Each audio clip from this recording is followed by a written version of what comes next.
Let's talk about art. But what if it wasn't something you just looked at on a wall? What if the art, the canvas itself, was a living, breathing person? Well, today we're diving into the pretty provocative and incredibly powerful world of Marina Abramović. She's an artist who has spent her entire life just pushing the boundaries of what art can even be. Okay, so picture this. You're at the Museum of Modern Art in New York City, right? You're surrounded by some of the most famous works of art in history. But the thing that everyone is captivated by, it isn't on the wall. It's a woman, just sitting silently in a chair, looking back at you, inviting you to share this moment of pure, unfiltered human connection. And this wasn't some quick little performance. We're talking 736 hours, over 3 months. More than 1,500 strangers came and sat across from her, just sharing a silent gaze. And then, this moment happened that just went viral. Her former partner and collaborator, a man named Ulay, sat down in the chair, and their eyes met for the first time in more than 20 years. So, what is the story here? How does an artist create something so powerful, so moving, without saying a single word? Well, to really understand the art, you have to understand the journey that shaped the artist. And her story? It begins in this world of incredibly strict rules and really high expectations. To get why she spent her life trying to break free, we've got to go all the way back to her childhood in post-war Yugoslavia. So Marina was born into this family of national heroes. On the outside, it was all privilege and prestige. But behind closed doors, her home life was this intense pressure cooker of military-style discipline and a whole lot of emotional turmoil. And this quote from her, wow, it just says everything. Can you imagine a 10 p.m. curfew until she was 29? Her early super rebellious art was basically a secret life she had to live before her mom's deadline. And it was exactly that pressure that ended up fueling this lifelong obsession with freedom and breaking limits. This rebellion really kicked off with her early work back in the 70s. She did a series of performances called the Rhythm Series. And this is where her own body became the main event, the canvas, the medium. And yeah, often the site of some extreme danger. What she was doing here, it wasn't just performance. It was a whole new kind of art, one that pushes your body and your mind to their absolute breaking points. It's called endurance art, and it's all about exploring these huge questions about life by going through pain, exhaustion, and just unwavering commitment. And believe me, she did not hold back.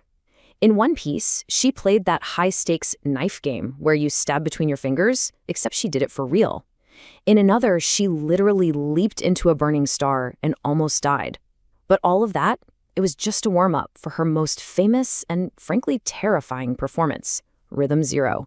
The rules were so simple, but the implications were absolutely horrifying. For 6 hours, she stood there, completely passive, a living object for the audience to do whatever they wanted with. And on the table, you had choices, a rose, a feather, but also a scalpel, scissors, and a loaded gun. At first, people were gentle. They gave her a flower, a little kiss. But as the hours went on, this much darker side of human nature started to come out.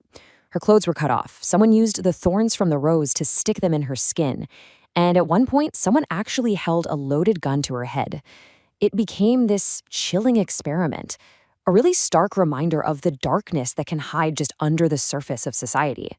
Now, after these really intense, really lonely solo works, her life and her art took this huge dramatic turn.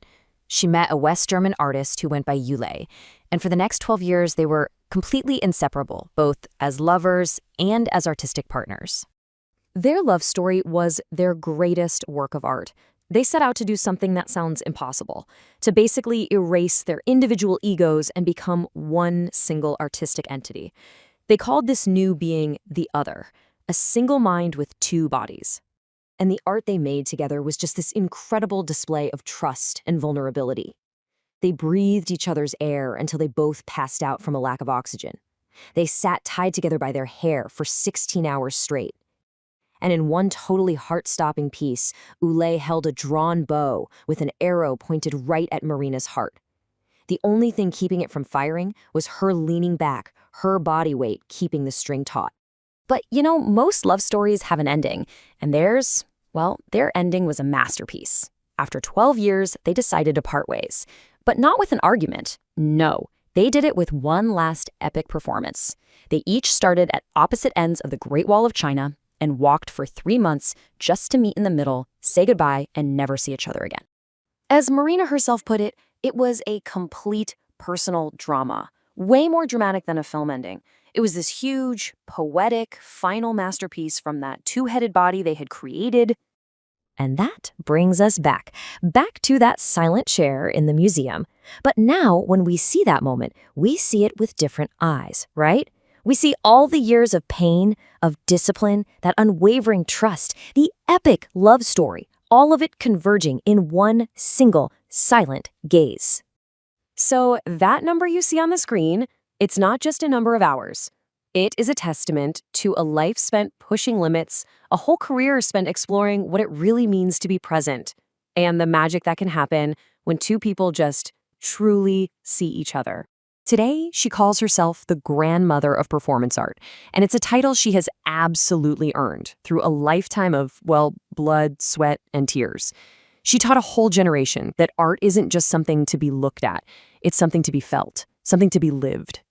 And her influence is literally everywhere, from the highest echelons of the art world to pop culture. She's worked with Lady Gaga and Jay-Z, she started an institute to preserve this kind of art for the future, and she's still breaking barriers, proving that even after 50 years, she is on the absolute cutting edge. In the end, Marina's work, it isn't just about her limits, it's really a mirror. It asks us to look at ourselves and wonder, how far are we willing to go? What are we really afraid of? And what incredible things could happen if we just dared to push ourselves a little bit further?